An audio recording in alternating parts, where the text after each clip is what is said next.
Assalamualaikum warahmatullahi wabarakatuh. Alhamdulillahilladzi hadana lihada wa ma kunna linahtadiya laula an hadanallah. Allahumma shalli wa sallim ala Rasulillah Muhammadin ibni Abdillah wa ala alihi wa sahbihi wa man tabi'ahu bi ihsanin ila yaumil qiyamah, amma ba'du. Masyaallah muslimin rahimakumullah. Saya sering mendapat pertanyaan dari jamaah, Ustaz, kenapa doa saya tidak dikabulkan oleh Allah Subhanahu wa Ta'ala? Lalu ada jamaah lain yang bertanya, bagaimana caranya Ustaz agar doa kita itu bisa cepat terkabulkan? Maka masyaallah muslimin rahimakumullah, sebelum saya membahas hal tersebut, doa adalah anjuran dari Allah dan Rasulnya. Sampai Allah berfirman di dalam surat Al-Baqarah ayat 186. A'udzu billahi minasyaitonir rajim. Wa idza sa'alaka ibadi anni fa inni qarib. Ujibu da'watad da'i dada'an.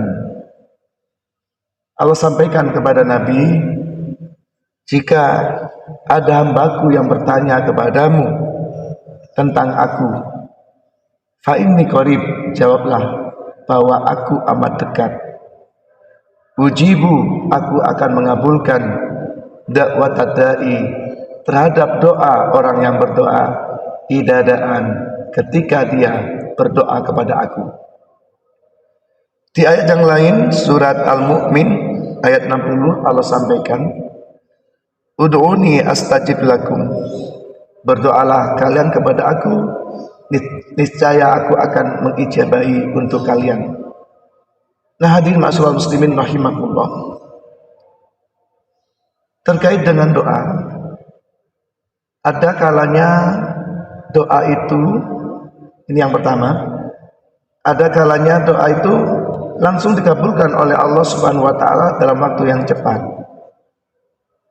Yang kedua, doa itu Allah kabulkan setelah beberapa waktu dari ia berdoa.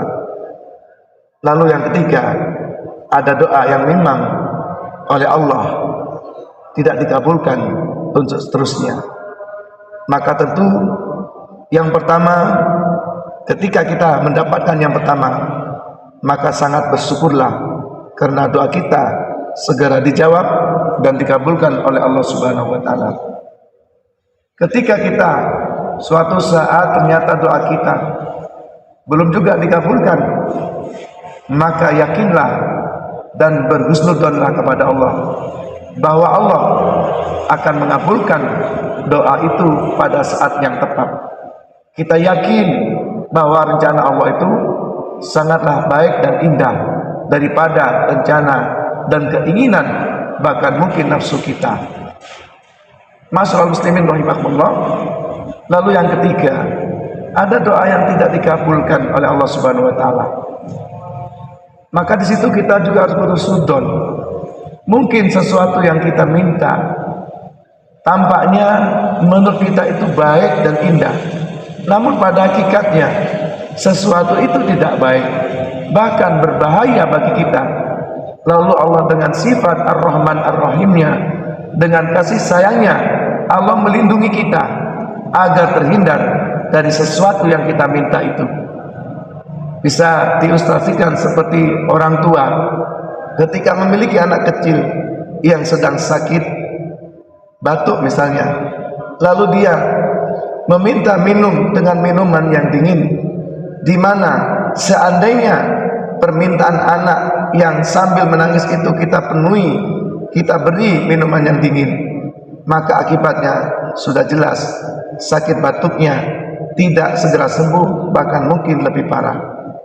Maka orang tua yang sayang dan bijak, maka dia akan mengambil keputusan untuk tidak memenuhi keinginan permintaan dari si kecil tadi. Ini ilustrasi. Masyaallah muslimin rahimakumullah. Lalu berikutnya, bagaimana supaya doa kita dikabulkan dan supaya cepat dikabulkan? Minimal ada 3 hal yang perlu kita perhatikan. Yang pertama, ma'asyiral muslimin rahimakumullah, sebelum kita berdoa, maka pastikan kalau kita itu dekat dengan Allah Subhanahu wa taala. Bagaimana cara kita mendekatkan diri pada Allah? Tidak ada cara lain kecuali beribadah kepadanya.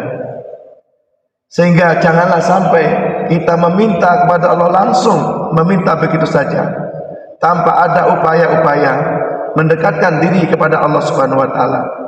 Bukannya di dalam surat Al-Fatihah Allah sampaikan, iyyaka na'budu wa iyyaka nasta'in. Hanya kepadamu ya Allah kami beribadah, dan hanya kepadamu ya Allah kami mohon pertolongan. Hadirin ma'asyiral muslimin rahimakumullah, sangat jelas di ayat tersebut, beribadah dulu baru meminta. Demikian pula dalam sebuah diskusi Allah sampaikan bahwa Allah sangat senang ketika hambanya mendekatkan diri dengan cara melaksanakan ibadah fardu. Demikian pula ketika seorang hamba mendekatkan diri kepada Allah Subhanahu wa taala dengan istiqomah melaksanakan ibadah-ibadah sunnah, kuntu uhibbahu, aku akan mencintai. Ketika Allah mencintai, Allah akan menjaga pendengarannya, penglihatannya, kakinya, tangannya. Wa idza sa'alani la'utiyannahu, ketika dia meminta kepada aku, niscaya akan aku kabulkan. Ini cara yang pertama, kita mendekatkan diri kepada Allah Subhanahu wa taala sebelum meminta dengan cara melaksanakan ibadah-ibadah wajib dan disempurnakan dengan ibadah-ibadah yang sunnah. Ma'asyiral muslimin rahimakumullah. Lalu yang kedua, agar doa kita dikabulkan oleh Allah Subhanahu wa taala, maka di situ ada waktu-waktu mustajabah ketika kita meminta dan memohon kepada Allah Subhanahu wa taala. Di antaranya adalah sepertiga malam yang terakhir. Kemudian ketika kita sedang selesai melaksanakan ibadah sebagaimana tadi telah disampaikan. Lalu yang berikutnya, pada saat hujan turun juga disampaikan oleh Nabi Muhammad SAW.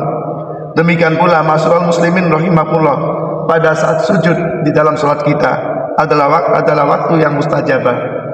Demikian pula pada saat ini sepanjang bulan Ramadan adalah waktu yang mustajabah, sebagaimana Nabi sampaikan bahwa doa yang tidak tertolak salah satunya adalah wada'watus shaimi hatta yuftira. Doanya orang berpuasa sampai dia berbuka. Berbuka di sini ada yang memaknai adalah Idul Fitri. Artinya sepanjang pagi, siang, sore dan malam di bulan suci Ramadan adalah waktu-waktu yang mustajabah. Lalu ma'asyiral muslimin rahimakumullah, yang ketiga, agar doa kita dikabulkan oleh Allah Subhanahu wa taala, kita berdoa di tempat-tempat yang mustajabah. Dalam beberapa riwayat disampaikan banyak sekali tempat-tempat mustajabah yang ada di kota suci Mekah Al-Mukarramah dan Madinah Al-Munawwarah. Di antaranya di sekitar Ka'bah, di sekitar sumur Zamzam, di Multazam, di Mas'a tempat sa'i, demikian pula di Arafah, di Mina, di tempat Jamarat dan lain sebagainya. Sementara yang ada di Madinah adalah kita kenal dengan Raudhah. Itulah beberapa tempat mustajabah yang bisa mensupport, membuat doa kita diterima oleh Allah Subhanahu wa taala. Hadirin ma'asyiral muslimin rahimakumullah, ada hal lain selain yang 3 hal tadi. Agar doa kita diterima oleh Allah Subhanahu wa taala, maka makanan dan pakaian, makanan yang kita konsumsi, minuman yang kita konsumsi, pakaian yang kita kenakan adalah berasal dari cara-cara yang halal. Dalam sebuah hadis Nabi menyampaikan, summa dzakara rajulah, Nabi menyebut seseorang, dia mengangkat tangannya ke langit, fayaqulu ya Rabbi ya Rabbi, dia berdoa, ya Allah minta ini minta itu. Kata Nabi, wa mat'amuhu haramun, sementara yang dimakan adalah haram. wa mas'abuhu haramun, yang diminum juga haram, wa malbasuhu haramun, pakaiannya haram, fa anna yustajabu lidzalik, bagaimana doanya bisa dikabulkan sementara makan, minum, pakaian berasal dari barang yang haram. Demikian ma'asyiral muslimin rahimakumullah. Mari selama bulan Ramadan kita maksimalkan dengan sebaik-baiknya untuk meminta dan memanjatkan doa-doa untuk diri kita, untuk keluarga kita, untuk sahabat, teman, dan untuk segenap kaum muslimin di seluruh dunia. Demikian akhirnya wa akhiru da'wana alhamdulillahirabbil alamin. Wassalamualaikum warahmatullahi wabarakatuh.